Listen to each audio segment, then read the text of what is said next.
बिस्मिल्लाहिर्रहमानुर्रहीम अस्सलाम वालेकुम। कैसे हैं आप सब लोग? आई होप कि आप सब ठीक होंगे। तो आज मैं आपके साथ शेयर करने लगी हूँ माश दाल की रेसिपी।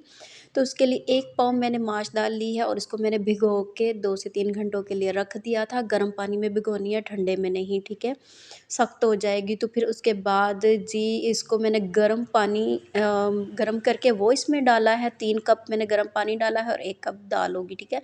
और उसके बाद जी इसमें अदरक लहसुन का पेस्ट डाला है मैंने 1 चम्मच, 1 टीस्पून मैं यहाँ पे इसमें नमक डाल रही हूँ, हाफ़ टी स्पून इसमें रेड कुटी हुई लाल मिर्च जाएगी और 1 टीस्पून इसमें मैंने कश्मीरी लाल मिर्च डाली है, 1 टीस्पून इसमें हम धनिया डालेंगे और 1 टीस्पून ही हम इसमें सफ़ेद ज़ीरा ऐड करेंगे, हाफ़ टी स्पून हल्दी डालेंगे और मिक्स कर देंगे इसको और बिल्कुल स्लो फ्लेम आंच पे आपने इसे पकने देना है। प्रेशर कुकर में भी आप बना सकते हैं, मगर मैं इसे इस तरह बना रही हूँ। 25 से 30 मिनट में ये बिल्कुल कुक हो जाएगी। गर्म पानी आपने डालना है, ठंडा पानी नहीं डालना, ठीक है?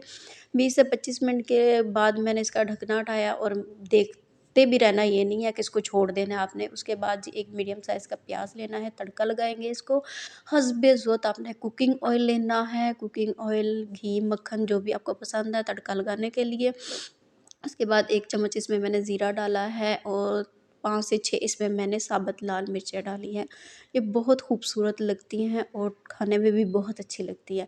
थोड़ा-सा आपने बस प्याज़ का कलर थोड़ा-सा पिंक हो जाए तो आपने कौन-सा होता है ना इसको दाल में पुट कर देना है, दाल को तड़का लगा देना है, ठीक है? बहुत सिंपल झटपट बन के तैयार होती है, इतनी सिंपल है और इतनी ही मज़े की। इसमें मैंने कोई टमाटर वगैरह नहीं डाले और ही आपने डालने हैं, ठीक है? उसके बाद काली मिर्चें मैंने इसमें डाली हैं और ये है जी होममेड गरम मसाला, हरा धनिया, हरी मिर्चें डालनी है आपने और बहुत मज़े की लज़ीज़ ये दाल रेडी होगी। नान के साथ, रोटी के साथ एंजॉय कीजिएगा, साथ रायता भी बनाइएगा और अदरक भी ज़रूर डालिएगा। लास्ट पे मिलेंगे जी नेक्स्ट वीडियो में। टेक केयर, अल्लाह हाफ़िज़।